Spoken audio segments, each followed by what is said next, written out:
하나님께서 인정하시는 여자가 어떤 여자일까? 이제 그런 거를 한번 좀 살펴보려고 하는데요. 여기 오늘 제가 나누는 주제가 이제 여자들에 관한 건데, 첫 번째는 실제적으로 여기 우리 자매님들에게 해당이 되고요. 그럼 형제들은 해당이 안 되느냐? 그렇지는 않아요. 모든 그리스도인들은 예수님께 대해서는요, 그분의 신부예요. 아내예요, 아내. 그러니까 여러분들과 제가요, 예수님에 대해서는 모든 그리스도인들은 여자에 해당이 돼요. 그러니까 영적으로다가 남자, 여자 구분 없이 해당이 되는 게 이게 하나님께서 인정하시는 여자거든요. 여자에다가 그레이시라는 단어가 쓰여진 유일한 구절이 있어요. 여자에게 위대하다는 단어가 딱 한 번 쓰여요. 그게 열왕기하 4장 8절이에요.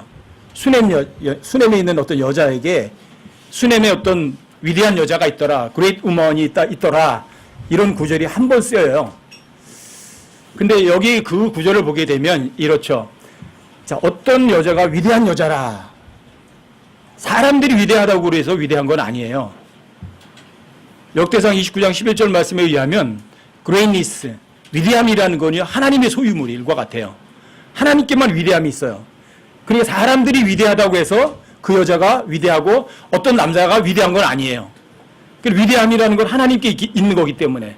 그리고 하나님이 위대하다고 그래야 진짜 위대한 거죠. 그렇죠? 그리고 하나님이 훌륭한 여자야 그러면 훌륭한 여자 맞아요. 근데 사람이 아무리 훌륭하다고 해도 하나님이 아니라고 하면 훌륭한 여자가 될 수가 없어요. 성경에는 위대한 여자는 딱 한 구절에 쓰이는데 이 수넴 여인이 어떤 여자냐면, 자, 엘리사가 매일 지나다니는데 강권에서 빵을 먹게 하고요. 또 그것도 좀 부족해서 담 위에다 작은 담을 지어서 쉬어가게도 해주고 여러 가지 배를 해주고 베풀어 주어요. 엘리사에게 잘 보여서 엘리사에게 축복기도 받으려는 것이 아니에요. 엘리사가 너무너무 고마우니까, 자, 내가 너에게 뭔가 좀 도움을 줄까 하니까 이 여자는 도움을 받으려는 의도가 전혀 없다는 사실을 엘리사에게 이야기를 해요. 이게 위대한 여자예요. 기본적으로 성경에서 이야기하는 남자는 위대한 남자다, 매우 위대한 남자라는 구절이 한 번 나오죠. 사무엘하 19장에서 나오죠. 거기서는 바리실레예요. 근데 바리실레도 마찬가지거든요. 자, 다윗이 굉장한 곤경에 빠졌을 때 다윗을 도와줘요. 그리고 다윗이 그 곤경에서 벗어나서 예루살렘으로 환궁할 때 다시 바리실레에게 그런 말을 해요. 네가 내가 어려웠을 때 도와줬으니까 이제는 내가 예루살렘에 가서 너를 내 상에서 같이 먹게 하겠다. 그런데 내가 왕에게 어떻게 부담거리가 될 수 있겠습니까? 하고 거절을 해요. 다윗이 어려웠을 때 도와줬는데 그 도와준 목적은 아무런 대가 없는 것이었어요. 하나님께서 여러분과 저에게 베푸는 것도 아무런 대가 없이 베풀어 주시듯이 예수님께서도 여러분과 저에게 아무런 대가를 원치 않고 자신의 생명을 주셨듯이 성경에서 위대한 남자하고 위대한 여자는 똑같은 삶을 살아요. 그냥 베풀어 주는 것으로 끝이에요. 이게 하늘나라 원칙이에요. 여러분과 제가 저 낙원에 가면 낙원에 있는 모든 성도들이 그렇게 사는 거예요. 다 베풀어 주는 사람밖에 없어요. 거기는요, 주고받는 사람들이 없어요. 근데 이 세상은 주면 인정받으려고 하고요. 뭔가 주면 반대급부를 바라는 것이 이 세상이에요. 근데 낙원은 그렇지 않아요. 그냥 아무런 대가 바라지 않고 그냥 주는 사람밖에 없는 곳이 그게 낙원이에요. 이제 그것이 바로 하나님께서 인정하는 훌륭한 사람, 위대한 사람인데 이 성경에 보면 하나님께서 예수님을 닮은 위대한 남자들 성경에 보면 한 21명 정도가 나와요. 21명? 그리고 이 성경에 의하면 예수님과 연관 지은 아내로서의 훌륭한 여자들이 7명이 나와요. 거기다가 하나 더 한다면 라합까지 해서 8명 정도가 돼요. 그리고 예수님을 반대하는 아주 사악한 남자들이 나오는데 18명 정도가 나와요. 18명. 6 곱하기 3. 이 희한하거든요. 근데 오늘은 이제 하나님께서 인정하는 그런 7명의 여자들이 공통점들이 무엇일까? 그리고 그 여자들은 어떤 여자들일까? 그 여자들의 삶을 어떻게 살았나?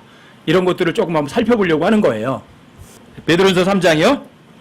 자, 1절부터 좀 읽어드릴게요. 아내들아, 이와 같이 너희도 너희 남편에게 복종하라. 이것은 누가 말씀에 순종하지 아니하여도 그들 또한 말 없이 아내의 행실을 통해 얻고자 함이니. 여기 보면 말 없이라고 그러죠. 그렇죠? 두려움이 동반된 너희의 정숙한 행실을 그들이 눈여겨보느니라.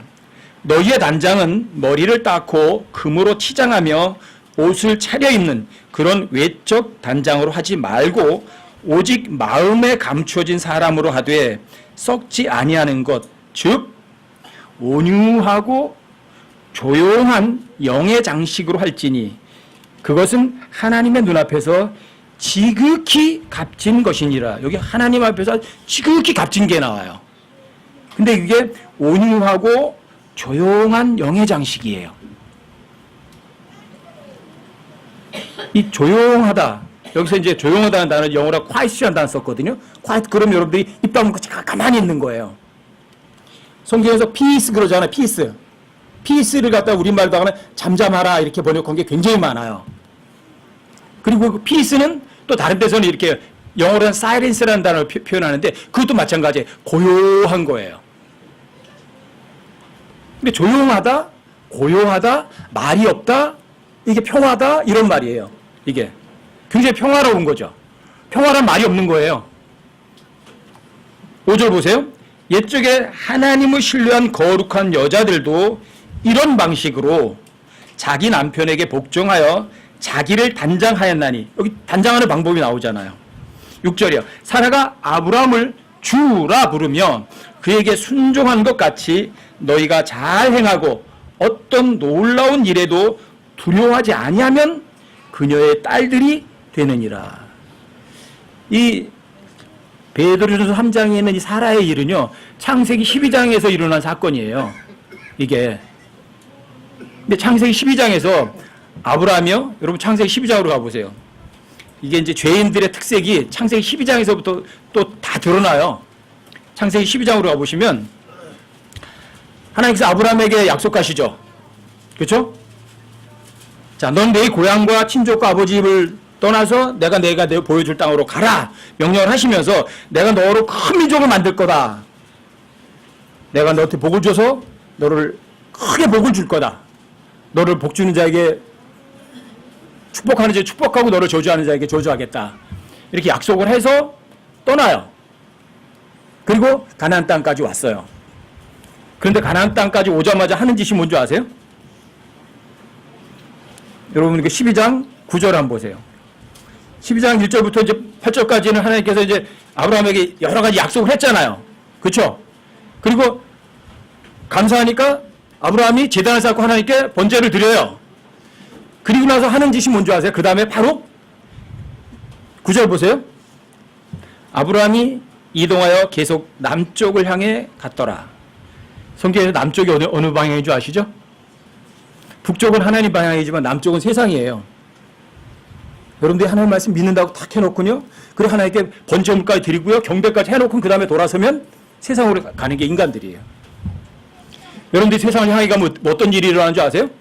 10절 보세요. 그 땅에 기근이 있었으므로 아브라함이 이집트로 내려가 거기에 머물려 하였으니 이는 그 땅에 기근이 심하였기 때문이라. 여러분과 제가 세상을 향하면 어떻게 되는 줄 아세요? 바로 기근이 와요. 여러분 아모스 8장 11절에서 얘기하잖아요. 먹을 것에 대한 기근이 아니에요. 하나님의 말씀에 대한 기근이 더 무서운 거거든요. 근데 이 아브라함이요, 하나님께 약속을 받자마자 하나님께 경배하자마자 그 다음 한 게 뭐예요? 세상을 향하는 거예요. 그리고 하는 짓이 뭔지 아세요? 자기 부인 팔아먹는 거예요.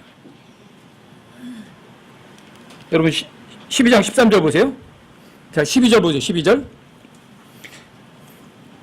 11절부터 좀 더 읽어드릴게요. 그가 이집트에 가까이 이르러 들어가려 할 때에 자기 아내 사레에게 이르되 이제 보라 당신은 보기에 아름다운 여인임을 내가 아노라. 그러므로 이집트 사람들이 당신을 볼 때에 이르기를 이 여인은 그의 아내라 하고 나는 죽이되 당신을 살려드리니 원하건대, 이 원하건대가 이거 내가 당신에게 기도하노니, 이 소리에 이게 내가 당신에게 기도하노니 당신은 내 누이라고 말하라. 그리하면 내가 당신으로 인하여 잘 되고 내 영혼이 당신으로 인하여 살리라 하니라. 아주 믿음의 사람 맞죠? 이집트로 내려가서 당신 너무 아름다워서 사람들이 저 아는 애, 그리고 아내 뺏으려면 어떻게 해야 돼요? 남편 죽여야죠. 남편 죽여버릴 거다. 그러니까 당신 아내라고 하지 말고 누이라고 그래라. 그럼 당신 때문에 내가 돈도 좀 벌고 내가 좀 편안하게 먹고 살 수 있을 거다. 이게 믿음의 사람이에요. 어디서 하는 짓이에요? 이게 믿음 안에서요? 아니면 세상에서요? 세상 가서 하는 짓이에요, 이게. 만약에 여러분들 남편이 여러분 아내 데리고 와서 세상 가서 좀 팔아먹겠다 그러면 어떡하게 하실래요? 여보, 그렇게 해. 고마워. 그럴 여자 있어요? 그럴 여자 있어요? 근데 여기 여러분 14절도 보세요. 14절에 아브라함이 이집트로 들어갔을 때에 이집트 사람들이 그 여인을 보고 그녀가 심히 아름다운 것을 보았으며 파라오의 통치자들도 그녀를 보고 파라오 앞에서 그녀를 칭찬하니라. 사람들이 그 여인을 파라오의 집으로 데려가매 그가 그녀로 인하여 아브라함을 선대함으로 그가 양과 소와 순하기와 남종과 여종과 암나귀와 낙타들을 얻었더라. 그러면은 이 파라오가 끌려갈 때 이 사라가 누이라고 그런 거예요, 안 그런 거예요? 아내라고 그랬으면은 아브라함 죽었죠. 그쵸? 누이라고 그랬으니까 여러 가지 재산을 지참금으로 준 거죠. 아브라함은 부자가 된 거예요. 그렇죠? 그러면 사라는 순종했던 얘기, 안 했던 얘기예요? 남편 말에 순종한 거예요. 어떻게 그럴 수 있어요? 제가 이제 이거 전에 이제 자매님들을 가리키면 어떤 자매님들이 그러거든요. 그걸 가만둬? 얼굴에다 고속도로 같은 걸 내버리지. 그랬거든요. 정말 그러고도 남죠, 이게. 그쵸? 어떻게 자기 부인을 이렇게 팔아먹고 자기는 잘 먹고 잘 살려고 그래요, 그게. 이게 어떻게 남편과 안 해요, 이게. 근데 아브라함이 그런 남자애잖아, 이게. 그렇죠? 그런데 여기 보면요, 16절에 보면 이러거든요. 그가 그녀로 인하여 아브라함을 선대함으로 양과 소와 순하기와 남종과 여종과 낙타들을 얻었더라. 주께서 17절 잘 보세요. 주께서 아브라함의 아내 사레로 인하여 파라오와 그의 집에 큰 재앙들로 재앙을 내리심에, 여기 잘 보시면 하나님께서 아브라함에게 복을 주셨어요. 그렇죠? 내가 이 땅을 약속도 하셨어요. 근데 이 약속 안 어기면 그 약속을 어기시면 하나님 어떠신 분이 되는 거예요? 거짓말쟁이가 돼요. 근데 아브라함은 하나님의 말씀을 철저하게 안 믿으려고 그래요. 근데 그 약속을 누구는 믿었는 줄 아세요? 사라는 믿었어요. 사라는요. 여러분 보세요. 17절 보시면, 17절에 보시면 이렇게 주께서 아브라함의 아내 사레 때문에 파라오의 집에 큰 재앙을 내리셨다고 돼 있죠. 여기 주께서 아브라함 때문에 파라오의 집에 재앙을 내리셨다고 안 돼 있어요. 그렇죠? 그러니까 이때 세상으로 내려갔을 때 누구는 믿었어요? 하나님의 약속을. 사라는 믿었어요. 아브라함은요? 안 믿었어요. 그렇죠? 그래서 아브라함의 아내 사레 때문에 하나님께서 파라오의 집에 재앙을 내리셔가지고 정신 번쩍 차리게 만든 거예요. 여러분 그 다음 보세요. 18절이요. 파라오가 아브라함을 불러 이르되 내가 내게 행한 이 일이 도대체 무엇이냐? 내가 어찌하여 그녀를 내 아내라고 내게 고하지 아니하였느냐? 내가 어찌하여 그녀를 내 누이라 하였느냐? 내가 그녀를 취해 내 아내로 삼을 뻔하였도다. 그런즉 이제 내 아내를 보고 그녀를 데리고 내 길로 가라 하며 파라오가 자기 사람들에게 그에 관하여 명령을 내리니 그들이 그와 그의 아내와 그의 모든 소유를 보내었더라. 안 죽고요. 재산 엄청나게 얻은 거 다 가지고요. 파라오부터 벗어났어요. 이게 아브라함의 믿음이에요? 이게 아브라함의 믿음이었어요? 아브라함은요 완전히 깡통이었어요. 믿음이 하나도 없었어요. 그렇죠? 그런데 누구 때문에? 아브라함의 아내 사라 때문에 하나님께서 아브라함을 그 아내와 함께 재산과 함께 다 벗어나게 만들었어요. 그리고 여기에서 배울 수 있는 게 엄청난 거예요. 여러분들 가정에서 구원 안 받은 남편이 있으세요? 하나님 말씀 정말 안 믿는 남편이 있으세요? 여기 돌이키는 방법이에요, 이게. 이 방법 외에는요, 없어요. 제가 이거는요, 꼭 그런 사람들 뿐이 아니거든요. 제가 어떤 사람의 복음을 전하시고 어떤 사람을 정말 진리로 세워주고 싶어도 똑같은 방법을 써요, 저도 이제는요. 제가 잘 안 나서요. 여러분 베드로전서 3장으로 한번 다시 한번 가보세요. 베드로전서 3장으로.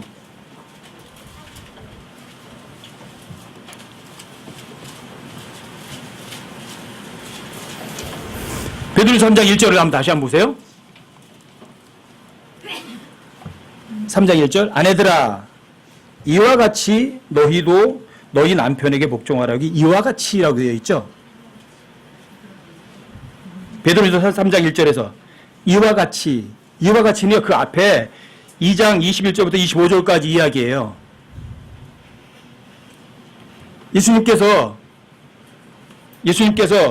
여러분과 저를 위해서 십자가 못 박혀 죽으셨어요. 그래서 본을 보이셨어요. 예수님은요, 하나님 말씀에 전적으로 복종하셨어요. 순종하셨고요. 그래서 본을 보이셨어요. 그 이와 같이예요. 예수님이 하나님 말씀에 거절하지 않고 하나님께 순종한 그 본을 본보인 것처럼, 아내들아 너희도 이와 같이 너희 남편 예수님이세요. 거기에 복종하라는 거예요. 복종하면 누가 일해요? 그 다음에 하나님이 일하세요. 여러분과 제가 일하는 게 아니에요. 복종이란 여러분들 인정해 드리는 거예요. 자신을 포기하는 거예요. 내려놓는 거예요, 생각을. 여러분들이 하나님께 복종하시면은요, 어떻게 되느냐면 이렇게 되는 거예요. 온유하고 조용하게 되는 거예요. 온유하다는 말이 뭔지 아세요? 온유하다는 건 이거예요. 여러분들이 어떤 아주 엄청난 일들이 생겨서 여러분들이 어때요? 감정이 화가 나는 거예요. 화가 확 나려고 하는데, 온유하면 뭐냐고, 움찔하는 거예요. 화를 내려고 움찔했다가 그것이 사라지는 거예요. 영어로는 미크라는 단어예요. 미크. 이게 뭐냐면 이런 식으로 표현을 해요. 여러분들이 커다란 이게 풍선이 있죠. 풍선을 여러분들이 주먹으로 뻥 때리는 거예요. 뻥 때리면 어때요? 풍선이 쑥 들어가요, 안 들어가요? 들어가죠? 여러분 그 풍선 푹 들어가잖아요. 그렇죠? 근데 주먹이 이렇게 빠지면 그 풍선이 어떻게 돼요? 원위치가 돼버려요. 이게 미크예요. 깡 때리니까 움찔했는데 그 다음에 조금 시간이 지나니까 어때요? 아무렇지 않게 원위치 상태가 되는 거예요. 이게 온유예요. 이게 온유. 상황 딱 닥치면 충격은 받아서 움찔하긴 했는데 그 다음에는 아무렇지도 않아요. 이 온유는요, 여러분과 저에게서 안 나와요. 이게 성령의 열매예요. 이거는. 그리고 이제 조용하다 그랬죠. quiet라는 단어거든요. 말이 없는 거예요. 조용한 거예요. 아무 소리도 안 나요. 이게 peace예요. 이게 평화라는 단어예요. 이 silence, 조용한 거, 고요한 거예요. 여러분 성경에서 peace라는 단어를 말이 없다는 쪽으로 많이 써요. 여러분들이 이 peace라는 단어가 창세기 12장에서 처음으로 나오거든요. 창세기에서 이래요. 내가 내 조상들의 개로 평화롭게 돌아가고, 여기에서 피스란 단어를 써요. 그럼 뭐냐면 사람들이 죽었을 때 어떻게 되는 거예요? 피스가 돼가지고요, 죽음 속으로 들어가는 거예요. 그 무덤에 묻히는 거예요. 그러니까 피스란 단어는 또 뭐와 연관이 있어요? 첫 번째 언급에서 죽음과 연관이 돼 있어요. 근데 피스라는 거는 이 성경에 의하면 예수님께서 바다에게 뭐래요? 고요하라, 잠잠하라 그랬죠? 그 잠잠하라 했을 때가 피스예요, 피스. 그리고 고요하라, be still이라는 단어 쓰거든요, still. 그건 말도 하기 전에 성태를 그대로 멈춰라 이런 말이에요. 그 다음에는 그 뒤에다가 하나님께서 peace, 또 be still이라고 말했더니 그 바다가 고요해졌더라 이러죠. 그 고요는 영어로 나오는 silence는 단어예요. silence. 조용해진 거예요. 고요해진 거예요. 그리고 조용하다는 건 말이 없다는 이야기예요.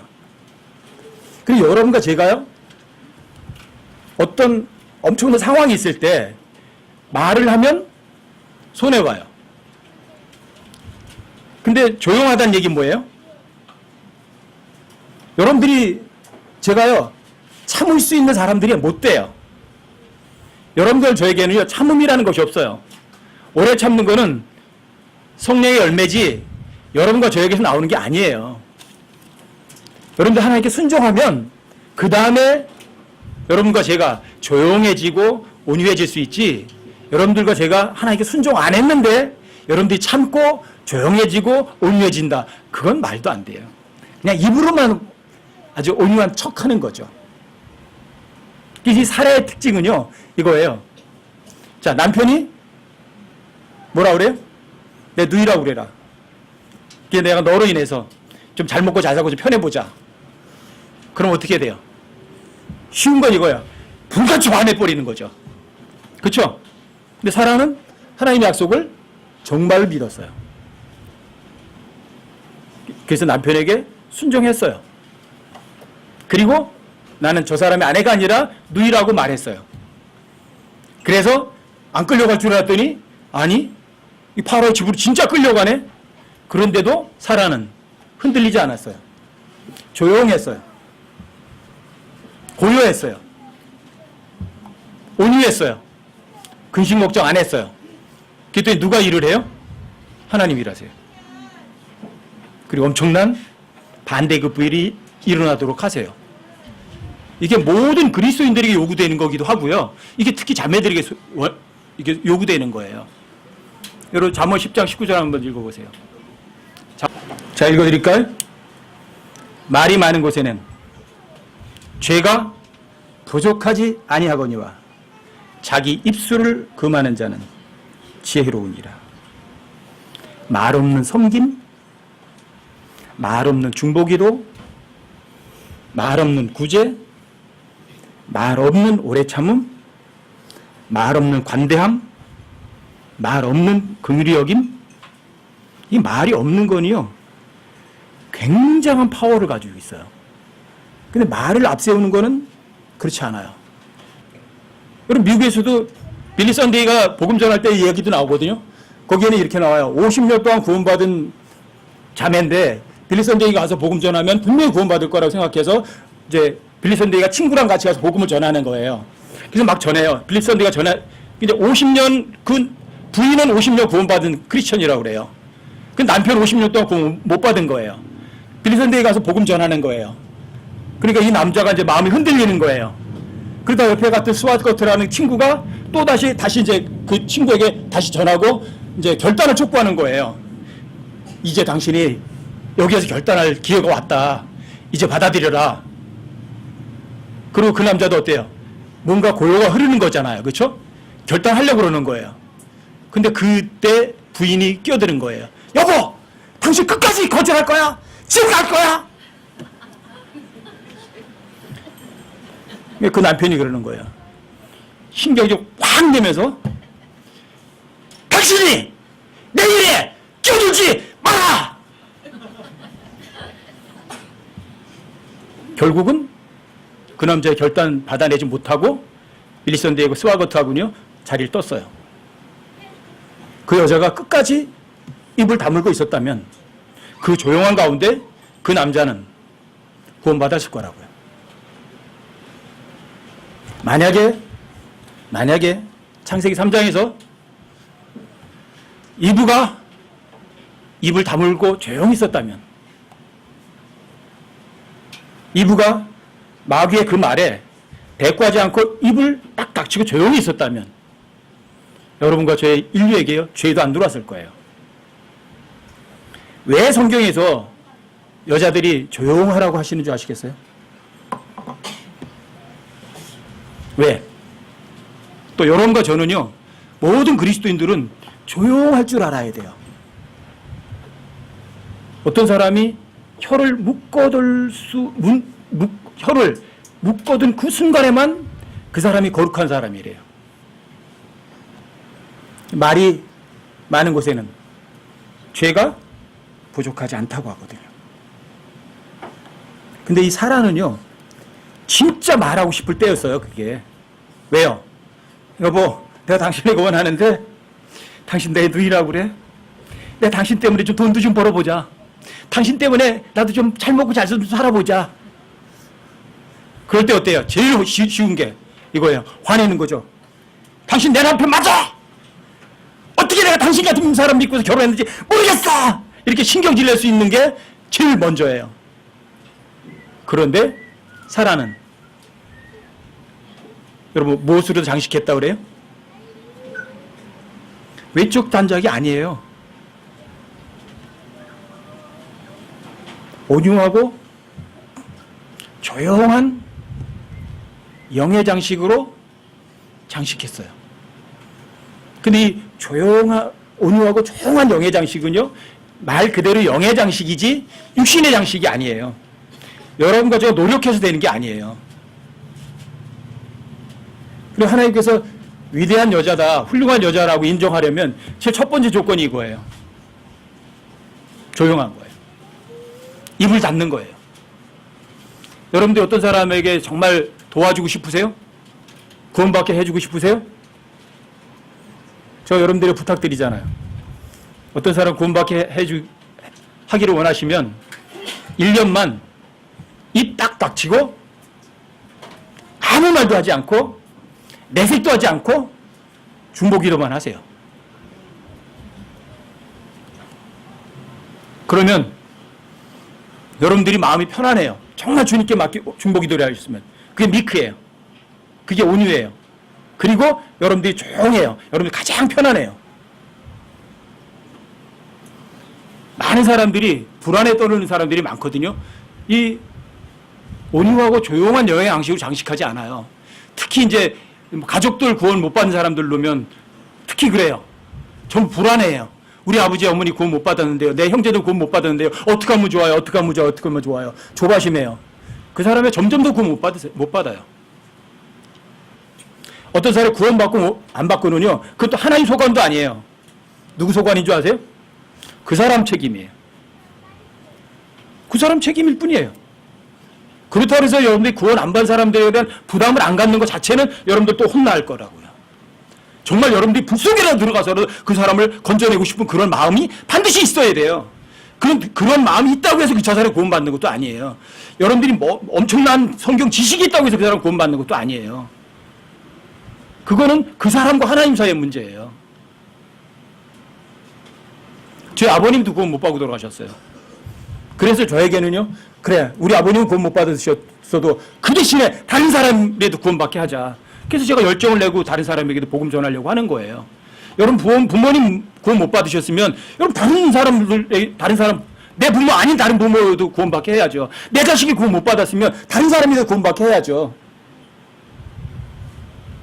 근데 이게 뭐냐면 여러분들이 이 사라의 마음을 가지셔야 돼요. 하나님 말씀 순종하시면 그게 돼요. 그래서 온유하고 조용하게 기도하면서 내 부모가 아니더라도 다른 부모에게라도 내 자식이 아니더라도 다른 사람들에게도 복음을 전하는 사람들이 돼요.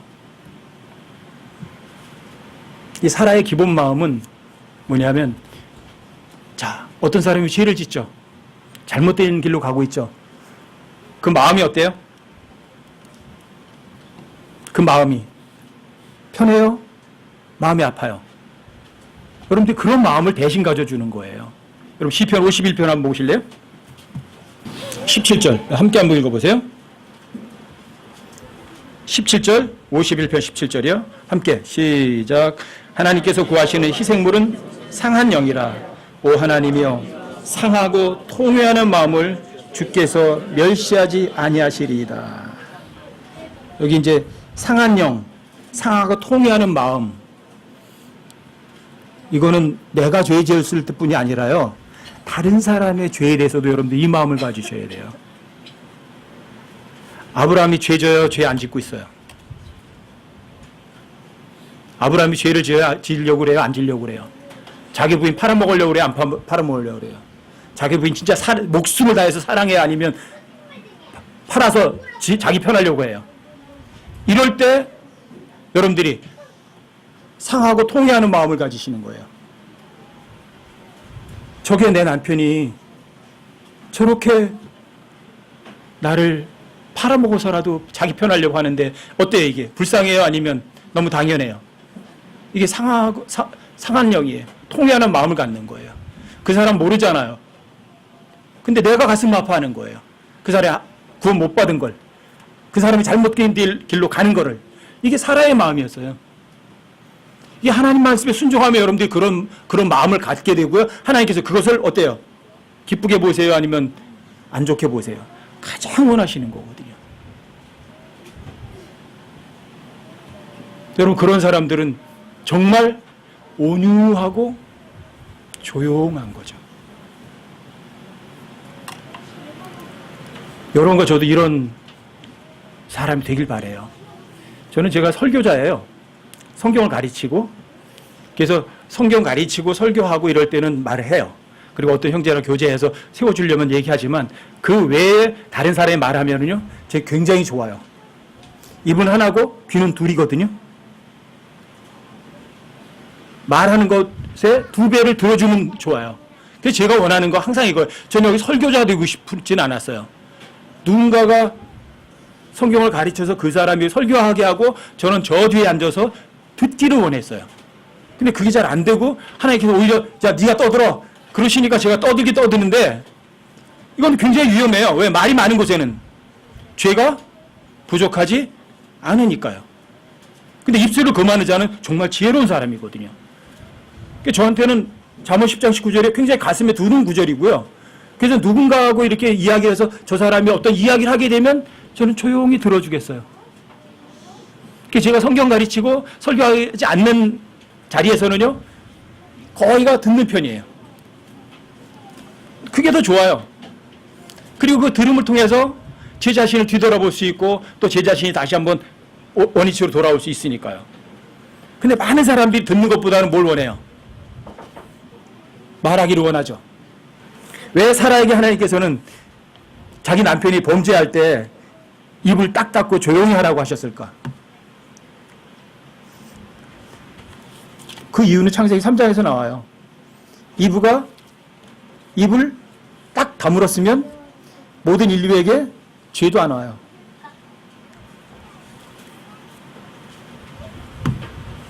여러분 디모데전서 좀 잠깐 보세요. 디모데전서 2장이요. 9절부터 15절까지 보세요. 제가 읽어드릴게요.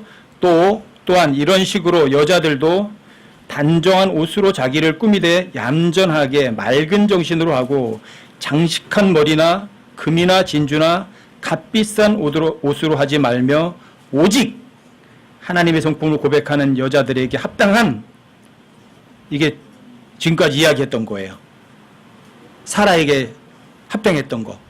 오직 하나님 성품을 고백하는 여자들에게 합당한 선한 행위로 하기를 원하노라. 여자는 전적으로 복종하며 조용히 배울지니라. 오직 나는 여자가 가르치거나 남자에게 권위를 행사하는 것을 허락하지 아니하노니 다만 조용할지니라. 이게 하나님께서 원하시는 거예요. 이는 아담이 먼저 지어지고 그 뒤에 이브가 지어졌으며 또 아담이 속지 아니하고 여자가 속아 범법 가운데 있었기 때문이라. 그 범법이 뭐였어요? 입을 벌리는 것이었어요. 입만 안 벌렸으면 범법 가운데 있지 않았던 거죠. 그럼에도 불구하고 그들이 맑은 정신으로 믿음과 사랑과 거룩함 가운데 거하면 그녀가 해산함으로 구원을 받으리라. 여러분과 저희 형제님들은 대부분 이제 말이 좀 적죠. 남자들은 대부분 말을 안 하죠. 근데 말이 많은 거는 대부분 이제 자매님들이 많이 하는 편이죠. 그렇죠? 근데 여러분과 제가 모든 그리스도인들은 주님께 대해서는 그분의 아내, 여자라니까요. 그리고 여러분과 제가 뭔가 주님 위해서 일을 하고 싶어 하면 제일 먼저 이거예요. 말하지 않는 거예요. 그럼 누구에게 얘기하는 거예요? 하나님께만 이야기하는 거예요. 이게 굉장히 중요해요. 여러분 두 번째 덕목은요. 여러분 리브가예요. 리브가. 리브가의 특색은 뭐냐면 창세기 24장에서 창세기 24장에서 이제 리브가에 대해서 나오죠. 리브가는 누구의 아내가 됐죠? 이삭의 아내가 됐죠. 그렇죠? 근데 이삭의 아내가 된 이 리브가의 특징이 뭐냐면 처녀예요. 남자를 알지 않은 처녀. 그래서 이 그리스도인들에게는요, 순수함이 필요해요. 처녀가 필요해요. 처녀? 그런 거 무슨 소용이야? 18살이 됐는데 그 사람이 어떻게 남자 경험도 없다면 그게 여자야? 이렇게 가리키는 게 요즘 세상이에요. 영적으로도 똑같아요. 세상 사람도 다 그렇게 사는데 내가 뭐 하나님 믿는다고 또 뭐 그렇게 살 필요가 뭐가 있어? 그게 세상 사람들 하는 방식 그냥 쫓아가는 거예요. 세상 사람들이 돈 버는 게 성공이라 생각하니까 교회 다니는 사람들도 다 돈 벌으려고 애를 쓰고요. 또 즐기려고 하고요. 그렇게 살아가는 거예요. 그게 어떤 사람이에요? 그건 처녀가 아니에요. 창녀죠. 세상을 사랑하는 사람들이에요. 그래서 하나님의 신부는요, 여러분 고린도 후서 11장 2절 한번 보세요. 11장 2절이요. 함께 한번 읽어보세요. 함께 시작. 내가 하나님께 속한 질투로 너희에 대하여 질투하노니 이는 내가 너희를 순결한 한 처녀로 그리스도께 드리기 위해 한 남편에게 너희를 정혼시켰기 때문이라. 여러분과 저는요, 예수님과 정혼한 처녀들이라고요. 여러분 신부거든요. 여기 분명히 내가 하나님께 속한 질투로 너희는 여러분과 저라고요. 모두 성도들이라고요. 여기 순결한 처녀라고요. chaste virgin. 순결한 처녀. 그런데 순결한 처녀가 되질 않고 세상만 사랑하는 거예요. 세상과 똑같이 사는 거예요.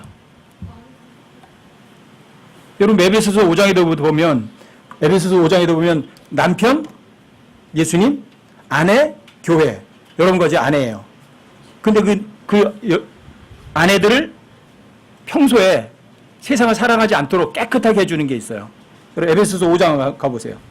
5장 26절 한번 보세요. 26절, 27절 한번 보세요. 이것은 그분께서 말씀을 통해 물로 씻음으로 교회는 아내예요. 그분의 아내. 교회를 거룩히 구별하고 정결하게 하려 하심이요. 그러니까 여러분과 제가 정혼한 아내로서 깨끗하게 지려면 하나님의 말씀에 의한 물로 깨끗하게 될 수 있어요. 아니면 여러분 더러워져요. 세상과 관음하는 거예요. 27절 보세요. 또 그것을 점이나 주름이나 그런 것이 없는 영광스러운 교회로 자기를 위해 제시하려 하심이며 교회는 아내예요. 아내가 거룩하고 흠이 없게 하려 하심이라. 무엇으로? 하나님의 말씀으로.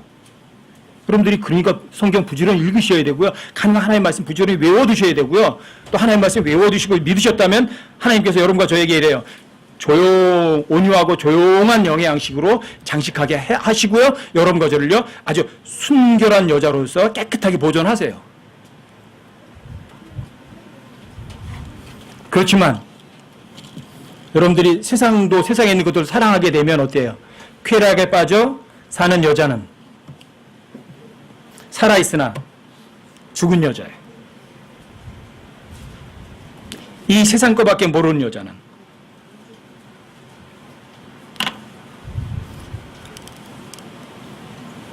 빌리 선데이가 시카고에 가서 이제 복음 집회를 하는데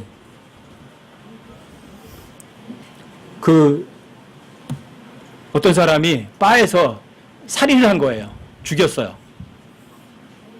그 당시 빌리 선데이가 복음 전하고 그럴 때만 해도 뭐 이렇게 살인하고 막 그러면 그 사람들에게 이제 복음 전도자를 갖다 이렇게 붙여줘가지고 복음을 전하게 하고 그랬거든요.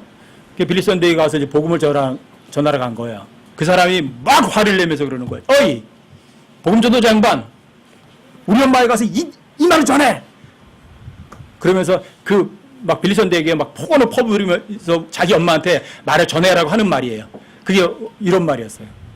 나는 우리 엄마에게서 도박을 배웠고, 우리 엄마에게서 술 먹는 걸 배웠고, 나는 우리 엄마한테서 쌍수를 욕하는 걸 배웠고, 나는 우리 엄마에게서 세상에서 즐기는 게 뭔지를 배웠다는 거예요. 우리 엄마가 이런 걸 내가 가르쳐주지 않았다면 내가 지금 이 자리에 서 있지 않을 거라고. 그러니까 당신이 가서 우리 엄마에게 이 말을 전해달라고. 결국은 살인자로다가 그 위치까지 왔을 때 영향력을 누가 끼친 거예요?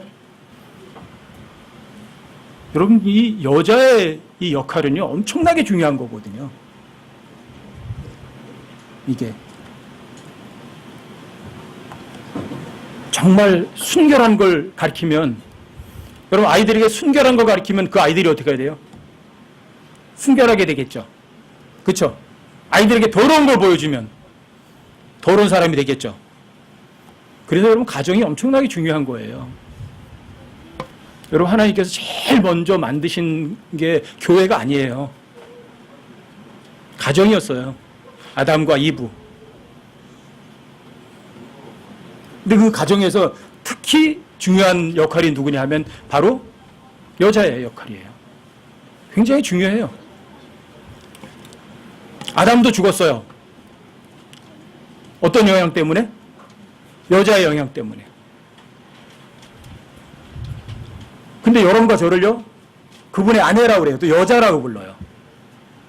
이게 굉장히 중요한 거예요. 근데 그 여자의 하나님께서 인정하시는 두 번째 특색은 이거예요. 아주 정숙한 여자예요. 순결한 사람이에요. 깨끗한 거예요. 오염되지 않는 거예요. 여러분과 저도 마찬가지예요. 세상에 오염되시면 안 돼요, 여러분들이. 여러분과 제가 깨끗하게 살죠? 복음 전하는데 어려움이 없어요. 근데 여러분과 제가 더럽게 살죠? 복음 못 전해요. 여러분 복음 전해 보세요. 밖에 나가서. 복음 전하면 제일 먼저 사람들이 뭐라 그래요? 아이고, 교회 다니는 사람들보다 나는 훨씬 더 나아. 이 소리가 금방 튀어나와 버려요. 왜요? 우리가 체스트 버진이 아니었거든요. 순결한 여자로서의 모습을 못 보여줬거든요. 세 번째 하나님께서 인정하실 수 있는 조건은요, 이거예요. 여기 이제 영어로 다 이제 virtuous woman이라고 그랬는데, 우리 이제 현숙한 여자라고 번역이 돼 있어요. 이 현숙한 여자라고 제일 먼저 쓰인 사람이 누구냐면, 룻이에요, 룻. 룻. 자, 룻기 한번 보세요. 룻기 3장 11절. 룻기 3장 11절이요. 여기에서 virtuous woman이라는 단어가 처음 쓰이는 곳이에요. 이 virtuous라는 단어가 구약 성경에서 4번 쓰이는데, 이게 전부 다 현숙한 여인이라고 번역이 되고요. 신약에 가면 이제 virtue라는 단어라고 번역이 되는데, 이 virtue는 효능이라고도 번역이 되고 덕이라고도 번역이 되는 단어예요. 이게 룻기 3장 11절이요. 자, 함께 한번 읽어보세요. 시작. 내 딸아, 이제 두려워하지 말라.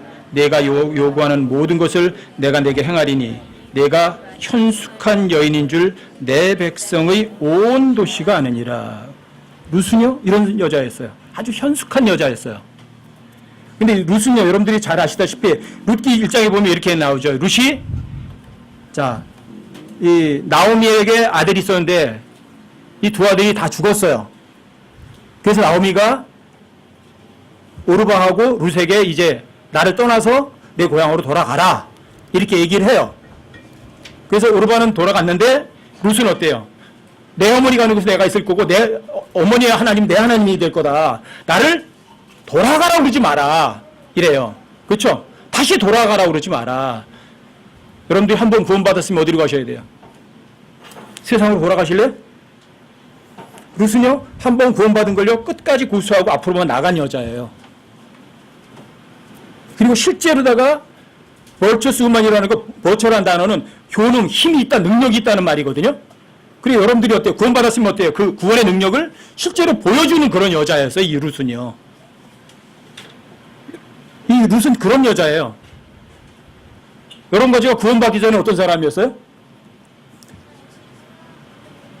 어떤 사람이었어요? 구원받지 못한 남자, 개예요. 구원받지 못한 여자, 돼지예요. 그런데 자, 보세요. 개는요, 토해놓은 거를 자기가 토해놓고요, 아무렇지 않게 먹어요. 그렇죠? 여러분과 제가 구원받은 거는요, 그 못된 것은요, 옛날로 족해요. 제가 구원받기 전에 술 먹고 깽판이나 치고 했던 거니 그 옛날로 족하지 지금 또 할 필요는 없어요. 그렇죠? 그런데 구원받았다고 하면서도 옛날 삶으로 돌아가는 사람들이 사실 굉장히 많아요. 그것도 안 그런 척 하면서 뒤로다가. 그런데 이 룻은요, 안 그랬어요. 어머니 하나님, 내 하나님 될 거고 어머니 가는 곳에 내가 있을 거다. 끝까지 따라가요. 그리고 예수님의 계보에 들어가는 이방인 여자고요. 그 다음에 이방인 여자의 이름이 성경책 이름이 된 여자예요. 근데 이 여자는 어떤 여자예요? 현숙한 여자예요. 이 현숙하다는 얘기는 벌처스라는 힘이 있는 거라니까요. 능력이 있는 거라니까요. 아시겠어요? 여러분 벌처라는 단어 한번 찾아보세요. 마가복음 5장 30절 한번 찾아보세요. 마가복음 5장 30절. 마가복음 5장에 보시면 12회를 혈루증으로 앓던 여자가 있었어요. 근데 이 여자가 소문을 들었거든. 예수님이 가서 안수 좀 해주고 기도 좀 해줬으면 좋겠는데 가까이 가기 힘들어. 그쵸? 그래서 이 여자 생각하기를 그런 거예요. 아, 내가 예수님한테 가서 옷깃만 살짝 만져도 나을 수 있을 거야. 이랬어요. 그래서 이 여자가 가서 예수님 옷을 만졌어요. 그런데 그 혈루증 근원이 즉시 멈춰버렸어요.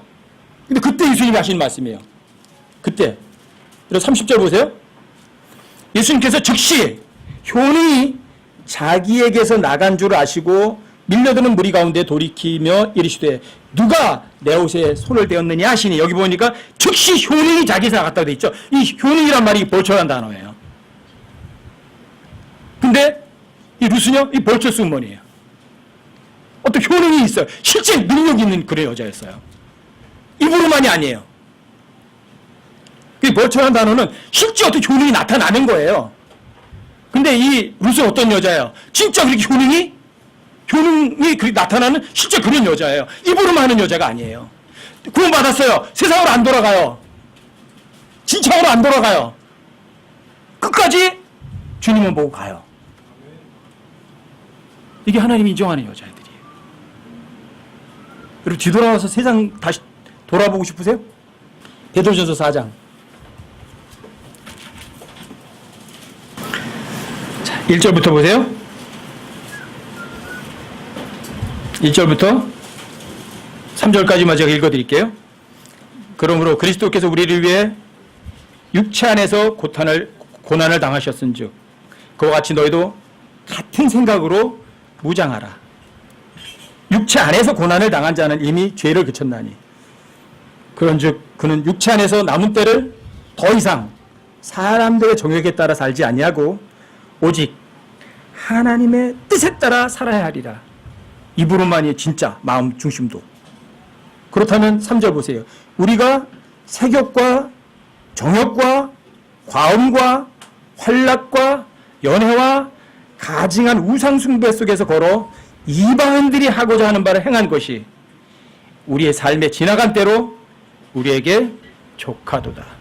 무슨 정말 이랬던 여자예요. 그리고 이제 나 떠나서 네 고향으로 돌아가라. 어머니 돌아가라고 하지 마십시오. 어머니 있는 곳에 내가 있을 거고 어머니 하나님 내 하나님입니다. 그리고 끝까지 진창으로 돌아가지 않아요. 그리고 실제 그 말씀 가운데서 어떻게 살아요? 덕과 효능이 있는 삶을 사는 거죠. 여러분과 제가 정말 하나님의 말씀대로 산다면 여러분과 저의 삶 속에서 여러분들이 벌처를 맛을 봐야 돼요. 하나님의 그 말씀의 능력, 효능을 여러분들 실제로 맛을 보셔야 돼요. 그냥 간증거리가 실제로 있으셔야 돼요. 그게 없다면 하나님께 인정받는 여자는 안 되죠. 아시겠죠? 그리고 하나님께서 인정하시는 첫 번째 여자는 이거예요. 말이 없는 여자예요. 온유하고 조용한 영의 양식으로 장식하는 그런 여자예요. 사라. 여러분 사라 같은 경우가 놓였다고 생각해 보세요. 화 안 낼 여자가 몇 사람이라 될까? 100명이면. 100명이면 아마 99.9는 아마 화낼걸요? 그쵸?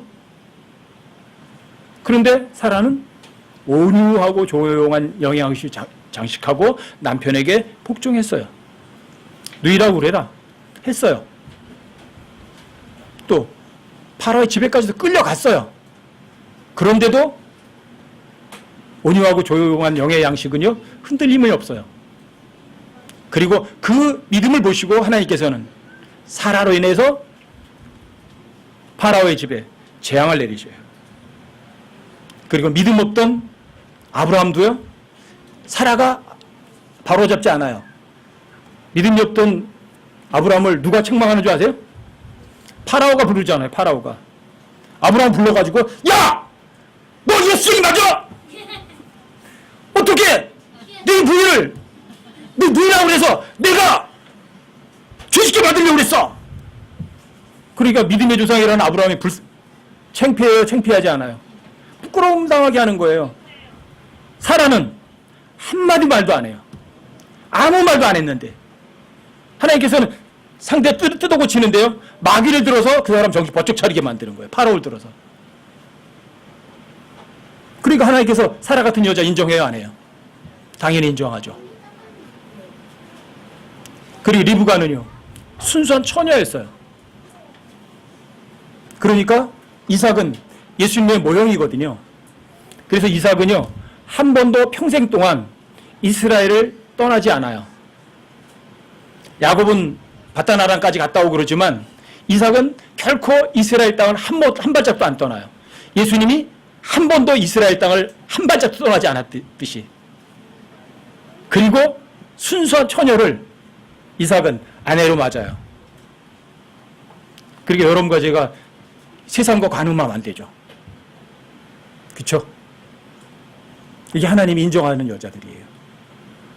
그리고 그 여자는 어때요? 여러분과 제가 구원받았다면 세상으로 가야 돼요, 안 가야 돼요? 돌아가면 안 되죠. 그럼 삶이 힘이 있어야 돼요, 없어야 돼요? 힘이 있어야죠. 실제로 힘이 있어야죠. 우리 벌처스 우먼이 여러분 잠언 31장에 나와요. 잠언 31장에서 누가 현숙한 여인을 찾겠느냐 이렇게 나오거든요. 근데 그 현숙한 여인에 대해서 여러분 31장에서 읽어보시면 이거 슈퍼우먼이에요. 진짜 슈퍼우먼이에요. 근데 그런 여자들이 어때요? 진짜 파워가 있는 거예요, 없는 거예요? 근데 그게 그 여자에게서 나오는 건 아니에요. 밤이 새워서 가족들 돌봐주고요. 거기 보면 부동산 투기 사나 봐요. 막 땅도 사고 막 그러거든요. 그 다음에 밤새 일을 하고요. 허리 찌는 뭐가 새벽같이 일어나는 남편에게 와.